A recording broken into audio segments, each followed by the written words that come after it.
శివన్నారాయణ్ణి గెలిపించిన జ్యోత్స్న దీప, మాలిని చెంప పగలగొట్టిన దక్షిణామూర్తి. మరిదంతా ఎలా జరిగిపోతుంది? అసలు దక్షిణామూర్తి మాలిని చెంప ఎందుకు పగలగొట్టాడు? అసలేం జరిగింది తెలుసుకోవాలనుకుంటే వీడియోనైతే చివరి వరకు మిస్ కాకుండా అయితే చూసేయండి. ఇక్కడ జ్యోత్స్న అయితే పోటీలో దిగుతుంది. దీప సపోర్ట్‌గా ఉంటుందని చెప్పి మరి పోటీకైతే వస్తుంది. కానీ జ్యోత్స్న దీపని ఓడించాలనే వంట ప్రయత్నాలు చేస్తూ ఉంటుంది. అక్కడ చేసే వంట చెడగొడుతూ ఉంటుంది. ఇక ఇది కాదు పననుకున్న దీప అయితే ఇక్కడ గెలవాల్సింది ఇద్దరం కూడా. గెలిచి చూస్తే ఆ గెలుపు రుచి ఎలా ఉంటుందో తెలుస్తుంది అని చెప్పేసి అంటూ ఉంటుంది. ఇప్పుడు కనుక తాతయ్య పరువు కాపాడితే తాతయ్య నిన్ను మెచ్చుకుంటారు. నిన్ను గొప్పగా చూస్తారు. ఇప్పుడు నువ్వు తాతయ్య పరువుని, కుటుంబం పరువుని కాపాడే బాధ్యతలో ఉన్నావు. శివన్నారాయణ గారు మనవరాలు గెలిచింది అంటారు తప్ప దీప గెలిచింది, జ్యోత్స్న గెలిచింది అనరు. అందుకని ఇప్పుడు మనిద్దరం కలిసి చెయ్యాలి. చెయ్యి కలుపు జ్యోత్స్న అని చెప్పేసి దీప అడుగుతూ ఉంటుంది. ఇక్కడేదో జరుగుతుంది. ఏం జరుగుతుంది? దీప జ్యోత్స్న మనసు మార్చగలదా? జ్యోత్స్న ఒప్పుకుంటుందా దీపతో చెయ్యి కలపడానికి అని చెప్పేసి అనుకుంటూ ఉంటాడు. కార్తీక్ అయితే ఆలోచిస్తుంది. టైం అయితే అయిపోతుంది. ఒక పక్కన ఏం జరుగుతుందో అర్థం కాని అయోమయం పరిస్థితి అక్కడ అందరిది కూడా. జ్యోత్స్న వంట చేసి గెలిపించడం అనేది అసాధ్యమైన పని. కానీ ఏం చేయాలో అర్థం కాక అలా కూర్చుని ఉంటారు అందరూ కూడా దిక్కుతోచని స్థితిలో. మాలిని అయితే మాత్రం గెలుపు నాదే అని చెప్పేసి సంబరపడిపోతూ ఉంటుంది. ఆ చెఫ్ చాలా ఇంట్రెస్ట్గా వంట అయితే చేసేస్తూ ఉంటాడు. మాలిని గారిని గెలిపించాలి. దీప గారు నా మీద పోటీకి వచ్చారు. నేను బెస్ట్ చెఫ్‌ని. నాకన్నా బాగా ఆవిడ వంట చేయగలదా? చూద్దాం. నేను వంట చేసిన తర్వాత ఆవిడ నోరు మూసుకుని వెళ్ళిపోతుంది అని చెప్పేసి అనుకుంటూ ఉంటాడు. ఇక చెఫ్ అయితే వంట చేస్తూ ఈలోగా జ్యోత్స్న ఆలోచిస్తుంది. తన తాత అన్న మాటలు అన్నీ గుర్తుకొస్తూ ఉంటాయి. ఓడిపోయిన ప్రతిసారి తన తాత ముందు తలదించుకున్న ఆ క్షణాలు గుర్తుకొస్తాయి. ఇదేం చేస్తుందో దీనికి అర్థమవుతుందా? ఇది ఇప్పుడు ఎలా గెలిపిస్తుంది? ఇదైతే ఓడించే తీరుతుంది అని చెప్పేసి అనుకుంటూ ఉంటుంది పారిజాతమైతే. ఈలోగా జ్యోత్స్న ఇవన్నీ ఆలోచించుకుని తన తాత ముందు గెలిచి గొప్పగా నిలబడాలి అని చెప్పేసి ఇక దీపతో చెయ్యి కలుపుతుంది. ఇద్దరం కలిసి చేసి ఇప్పుడు ఈ వంటల పోటీలో తాతయ్య పరువు నిలబెడదాం. నీతో నేను చెయ్యి కలుపుతున్నాను అని చెప్పేసి జ్యోత్స్న అంటూ ఉంటుంది. ఎప్పుడైతే జ్యోత్స్న అలా అంటుందో దాంతో చాలా సంతోషంగా ఇక వంట అయితే ఇద్దరు పూర్తి చేస్తారు. అలా వంట పూర్తి చేశాక జడ్జిమెంట్ ఇచ్చే సమయం అయితే వస్తూ ఉంటుంది. ఇక అందరూ కూడా టేస్ట్ అయితే చూస్తారు. టేస్ట్ చూసిన తర్వాత ఇప్పుడు ఎవరి వంట బెస్ట్ అంటారు? అయినా ఇతను బెస్ట్ కుక్ కాబట్టి ఇతని వంటే బెస్ట్ అవుతుంది. దీప వంట టేస్టీగా చేసి ఉండొచ్చు. ఎంత టేస్టీగా చేసినా బెస్ట్ కుక్ లాగా అయితే చెయ్యలేదు కదా. కానీ ఎక్కడో చిన్న డౌటు అని మాలిని అనుకుంటూ ఉంటుంది. దీప ఉంది కాబట్టి ఖచ్చితంగా మనం గెలుస్తామనే నమ్మకం ఉంది మావయ్య గారు. మీరేం టెన్షన్ పడకండి అని చెప్పేసి అంటూ ఉంటుంది సుమిత్ర అయితే. కానీ సుమిత్ర కంగారు పడుతూనే ఉంటుంది. తన తండ్రి ముందు అలాగే తన వదిన ముందు తన మెట్టినిల్లు ఓడిపోకూడదని పందానికి దింపిన సుమిత్ర ఇప్పుడు గెలవకపోతే మావయ్య గారు ఎప్పుడు ఇక నా మాట వినరు. నేను మావయ్య గారి ముందు తలదించుకునే పరిస్థితి వస్తుంది అని చెప్పేసి సుమిత్ర ఆలోచించుకుంటూ టెన్షన్ పడుతుంది. ఊహించని విధంగా గెలుపు అనేది ఇక దీప జ్యోత్స్నలకి వస్తుంది. జ్యోత్స్న రెస్టారెంట్ తరపున వంట చేసి జ్యోత్స్న రెస్టారెంట్ పరువుని అలాగే జ్యోత్స్న రెస్టారెంటు చైర్మన్ అయిన శివనారాయణ గారి పరువుని శివనారాయణ గారి మనవరాలు నిలబెట్టింది.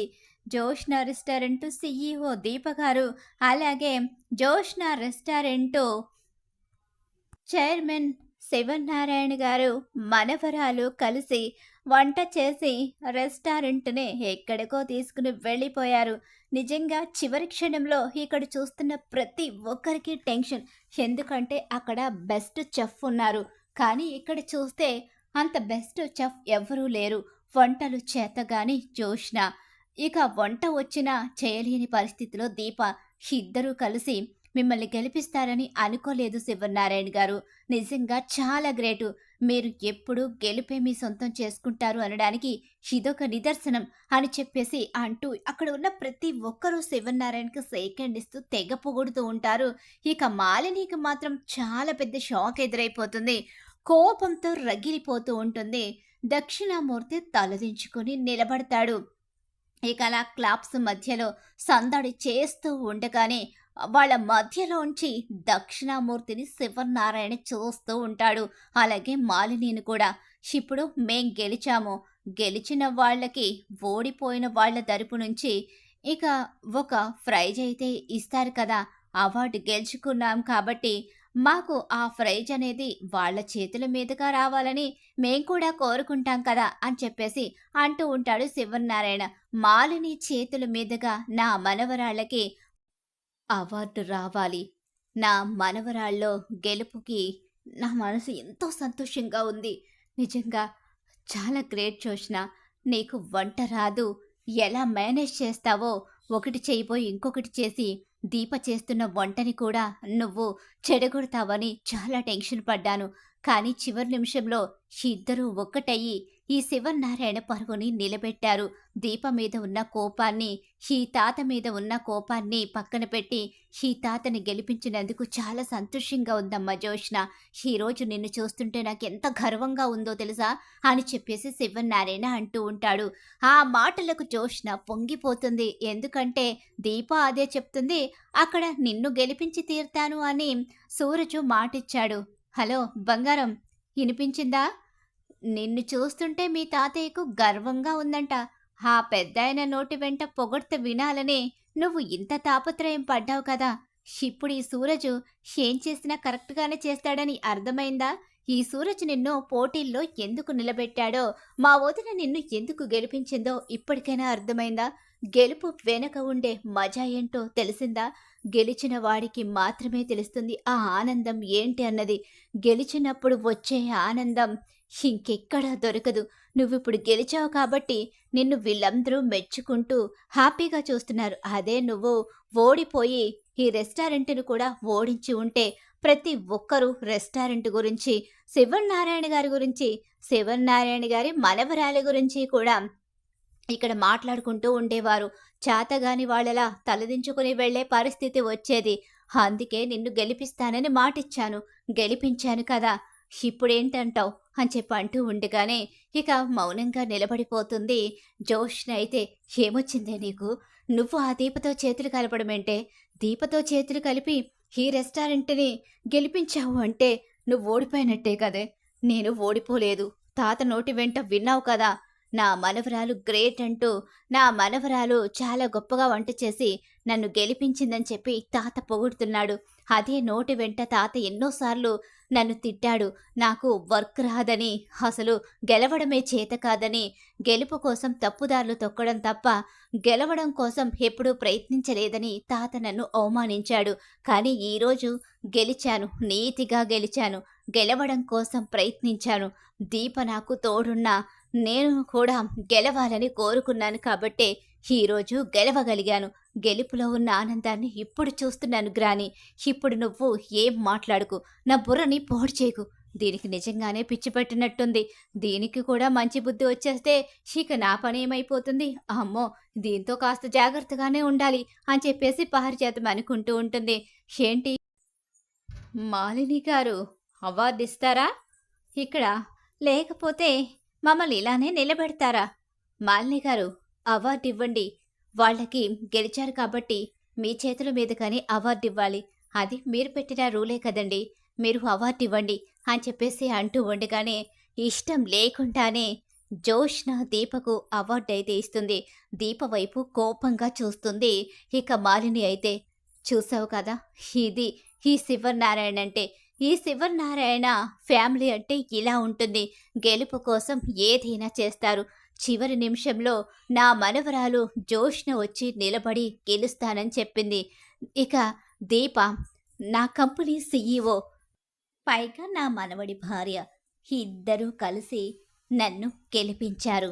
ఈ శివనారాయణని ఈ ఫ్యామిలీ ఓడిపోనివ్వదని, శివనారాయణ ఫ్యామిలీ ఎప్పుడూ కూడా కలిసే ఉంటుందని, ఈ ఫ్యామిలీలో ఎవరిని విడదీయడం నీ వల్ల కాదని నీకు అర్థమై ఉండాలి కదా మాలిని. ఇప్పటికైనా ఈ శివనారాయణతో పెట్టుకోకుండా మీ పని మీరు చూసుకుంటే నా పని నేను చూసుకుంటాను. ఏం దక్షిణామూర్తి, అర్థమైందా నీకు అని చెప్పేసి అంటూ ఉంటాడు శివన్నారాయణ గంభీరమైన గొంతుకుతో. దక్షిణామూర్తి ఇంకేం చేయలేక మౌనంగా ఉండిపోతాడు. ఈలోగా ఇక్కడ చూస్తే శివనారాయణ హ్యాపీగా ఫీల్ అవుతూ ఉంటాడు. మాలిని అయితే జోష్న, దీపలకు అవార్డు అయితే ఇస్తుంది. కానీ కోపంగా చూస్తూ ఇక అందరూ కూడా ఆమె వైపు గర్వంగా చూస్తూ ఉంటారు. మీరందరూ గెలిచానని గర్వంలో కనిపిస్తున్నారు. కానీ మిమ్మల్ని ఇక్కడ ఓడించలేకపోవచ్చు. కానీ నేను ఓడిస్తాను. ఏదో ఒక చోట ఖచ్చితంగా ఓడిస్తాను. మీ కుటుంబాన్ని విడదీసి మీ కుటుంబంలో ఖచ్చితంగా నేను చిచ్చు రేపుతాను. మీ కుటుంబంలో నీ బలం అనుకుంటున్న శివనారాయణ బలాన్నే నేను దూరం చేస్తాను అని చెప్పేసి మాలిని అయితే అనుకుంటే అవార్డు అయితే ఇస్తుంది. అందరూ హ్యాపీగా ఫీల్ అవుతారు. అలా హ్యాపీగా ఫీల్ అయిన తర్వాత ఇక మాలిని అయితే పక్కకొచ్చి కోపంతో రగిలిపోతూ ఆ చెఫ్ దగ్గరకు వస్తుంది. చిచి, ఎంతో పెద్ద చెఫ్ అని అనుకున్నాను. వంటలు చేయడంలో నీ అంతటి వాడు లేడని అనుకున్నాను. నిన్ను ఎక్కువ డబ్బులకి నేను రాత్రికి రాత్రే కొని ఇక్కడికి తీసుకొస్తే ఆఫ్టర్ ఆల్ ఇడ్లీ అమ్ముకునే అమ్మాయి ముందు ఓడిపోతావా? సైకిల్ మీద ఇడ్లీ అమ్ముకునే ఆ దీపం ముందు 5వ తరగతి చదివిన ఆ దీపం ముందు ఓడిపోయి నా పరువు తీసావు కదా. మేడం, నేను చాలా ప్రయత్నించాను. కానీ ఆ దీప అంత బాగా వంట చేస్తుందని నేను కూడా ఎక్స్పెక్ట్ చేయలేదు. ఎందుకంటే నేను చాలా పెద్ద చెఫ్ని. పెద్ద పెద్ద రెస్టారెంట్లో వర్క్ చేశాను. నేను చేసిన వంట తిన్న ప్రతి ఒక్కరూ కూడా ఈ టేస్ట్ ఎక్కడ దొరకలేదని అన్నారు. కానీ ఇప్పుడు చూస్తే నన్ను తలదన్నే టేస్టు దీపగారు ఇవ్వగలరని నేను కూడా గుర్తించలేకపోయాను అని చెప్పేసి అంటూ ఉంటాడు. ఆ చెఫ్ అయితే మాలిని ముందు తలదించుతాడు. ఈలోగా అక్కడికి దక్షిణమూర్తి వస్తూ ఉంటాడు. మాలిని అయితే మాత్రం నాకు తెలిసి శివనారాయణ బలం దీప, అలాగే కార్తీకు, వాళ్ళిద్దరూ శివనారాయణకి రెండు వైపులా నిలబడితే శివనారాయణని గెలవడం అంత తేలిక కాదు. కాబట్టి వాళ్ళిద్దరిని శివనారాయణకి దూరం చెయ్యాలి. జోష్న అటు ఇటుగా ఉంటుంది. కాబట్టి శివనారాయణని గెలిపించడం జోష్న వల్ల కాదు. జోష్న అవసరమైతే నాకు అమ్ముడిపోయినా ఆశ్చర్యపోనవసరం లేదు. కానీ దీపా కార్తీక్ అలా కాదు. దీపా కార్తీకు ఇద్దరు నీతి నిజాయితీ ఉన్నవాళ్ళు. అలాంటి వాళ్లను నేను కొనలేను. కాబట్టి వాళ్లకు నేను ఎలాంటి గుణపాఠం చెప్తాను అంటే, ఇక జీవితంలో మరొకసారి ఆ శివనారాయణ ఇంటి వైపు కూడా వెళ్లకుండా చేస్తాను. కాంచన కాంచన కొడుకు కోడలు ఆ శివనారాయణ బలంగా మారారు. ఎక్కడ ఎవరిని ఎలా వాడుకోవాలో నాకు తెలుసు. ఇక దీప అంతు చూస్తాను. దీప కంపెనీ సీఈఓ అయ్యింది. ఇప్పుడు గెలిచింది అంటే జోష్న రెస్టారెంట్ని దీప ఏ విధంగా ముందుకు తీసుకొస్తుందో ఈ గెలిపే ఆధారం. కాబట్టి దీప విషయంలో జాగ్రత్తగా ఉండాలి. అవసరమైతే ఆ దీప ప్రాణాలు తీయడానికి కూడా వెనకాడను. శివనారాయణని ఓడించడానికి ఎంత దూరమైనా వెళతాను. శివనారాయణ కుటుంబాన్ని శివనారాయణ నిలబెట్టుకున్న తన నీతి నిజాయితీని పునాదులతో సహా పెకిలించి వేసే వరకు ఈ మాలిని నిద్రపోదు. ఈ మాలిని పంతంతో పగతో వచ్చిందే అందుకు అని చెప్పేసి అంటూ కోపంతో రగిలిపోతూ మాట్లాడుతూ ఉంటుంది. ఈలోగా దక్షిణామూర్తి మాలిని మాటలు వినేస్తాడు. మాలిని మాలిని ఇంత పగతో పంతం పెంచుకుని శివనారాయణ కుటుంబాన్ని నాశనం చేయాలని ఇదంతా చేస్తుందా? అంటే నా కూతురు కుటుంబాన్ని నాశనం చేయడం కోసం నన్ను మాత్రం నమ్మించి మోసం చేస్తుందా అని చెప్పేసి అనుకుంటూ ఉంటే, కానీ ఈ మాలిని గురించి మావయ్య గారికి పూర్తిగా తెలియదు. తెలుసుకునే ఛాన్స్ కూడా లేదు. ఆయనకి నేను ఏంటో ఒకవైపు మాత్రమే తెలుసు. కానీ నా గురించి ఆయనకి రెండో వైపు తెలియదు. మిగతా అందరికీ నేనేంటో, నేను బరిలోకి దిగితే ఎలా ఉంటుందో తెలుసు. కాబట్టి వాళ్ళందరూ కూడా నా విషయంలో జాగ్రత్త పడతారు. కానీ మావయ్యకి మాత్రం ఈ మాలిని తన కూతురికి మంచి చేస్తుందని, తన కూతుర్ని తిరిగి తీసుకొస్తుందని అనుకుంటున్నారు. ఈ మాలిని ఎప్పటికీ తన కూతురు సుమిత్రని గడపలో అడుగు పెట్టనివ్వదన్న విషయం మావయ్యకి తెలీదు. ఆ కుటుంబాన్ని నేను ప్రశాంతంగా ఉండనివ్వను. ఆ కుటుంబాన్ని పునాదులతో సహా పెకిలించి వేస్తాను. నేను పగతోనే ఇక్కడ అడుగు పెట్టాను. పగతోనే ఇప్పుడు ఇక్కడ పోటీకి దింపాను. మావయ్య గారిని రెచ్చగొట్టి ఆ శివనారాయణ పోటీకి వచ్చేలా చేశాను. పాపం పిచ్చి మావయ్య నేను చెప్పింది నిజమనుకుని నా కోడలు చాలా గొప్పది, నా కోడలు మంచిది అంటూ వాళ్ళ ముందు చెప్తున్నారు. కానీ వాళ్ళకి తెలుసు కదా ఈ మాలిని అంటే ఏంటో అని చెప్పేసి అనుకుంటూ ఉంటుంది. అలా తెగ రెచ్చిపోతూ ఉంటుంది. అసలే కోపం, ఆవేశం, ఓడిపోయాననే బాధ, వీటన్నిటికీ తోడు ఇక ఒక్క పక్క అక్కడ శివనారాయణ కుటుంబం నవ్వులు, ఇవన్నీ కలిసిపోవడంతో మాలినికి ఆవేశం ఎక్కువైపోయి ఇక తనలో తాను మాట్లాడుకుంటూ అలా రెచ్చిపోతూ ఉంటుంది. కానీ అదే సమయానికి దక్షిణామూర్తి అక్కడికి వెళ్ళడం, మాలిని మాటలు వినేయడం జరుగుతుంది. అలా వినేసిన దక్షిణామూర్తి ఒక్కసారి షాక్ అయిపోయి నిర్ఘాంతుడైపోయి ఉండిపోతాడు. మాలిని, నా కోడలు, కొడుకు ఎలా ఉన్నా కొడుకు కోడలు అయ్యి అన్నీ తానే అయ్యి నా వ్యాపార సామ్రాజ్యాన్ని చూసుకుంటుంది అనుకున్నాను. నా కూతుర్ని నా ఇంటికి తీసుకొస్తుంది అనుకున్నాను. ఈ పోటీలో గెలిచి నా కూతుర్ని ఇంటికి తీసుకొస్తుంది అని ఆశపడితే శివనారాయణ కుటుంబాన్ని ఓడించడానికి మాత్రమే పోటీలోకి దిగానని తనంతట తనే ఒప్పుకుంటుంది. అంటే మాలిని పగతోనే ఇదంతా చేస్తుంది. నా కూతురి మీద ప్రేమతో కాదు, నా కూతుర్ని నన్ను కలిపే ఉద్దేశం మాలినికి లేదు. వ్యాపార సామ్రాజ్యాన్ని మొత్తం తన గుప్పెట్లోకి తీసుకుని నా మాట వింటున్నట్టే నమ్మించి నన్ను మోసం చేసింది. ఆ చెఫ్ విషయంలో కూడా అదే జరిగింది. కానీ మాట మార్చి నన్ను ఏమార్చింది. తను చెప్పిందే నిజమని ప్రతీదీ నమ్మిన నేను ఈరోజు మోసపోయానని తెలుసుకునేసరికి నా దగ్గర ఏమీ మిగలలేదు. నా కుడి భుజం లాంటి నా కొడుకు నాకు ఇప్పుడు ఎందుకు పనికి రాకుండా అయిపోయాడు. నా కొడుకుని నా కుడి భుజం చేసుకోలేకపోయాను. నా కూతురు ప్రేమని అందివ్వలేకపోతుంది. నా కూతురు ప్రేమని పొందలేని నిస్సహాయుణ్ణి అయిపోయాను. భార్యని కోల్పోయాను. ఇప్పుడు కోడలి చేతిలో కీలుబొమ్మగా మారిపోయాను. ఎందుకు భగవంతుడా, వీటన్నిటి కోసమేనా నన్ను బ్రతికించావు? నిస్సహాయుల్లా, ఏమీ చేతగాని ఒక మనిషిలా నన్ను ఎందుకు జీవోత్సవంలా మిగిల్చావు అని చెప్పేసి అనుకుంటూనే ఇక ఈలోగా బయటికి వచ్చిన మాలిని చెంప పగలగొడతాడు ఒక్కసారే దక్షిణామూర్తి. అందరూ అలా చూస్తూ ఉండిపోతారు. మావయ్య గారు, మావయ్య గారిని కాబట్టే నీ చెంప పగలగొట్టి వదిలేశాను.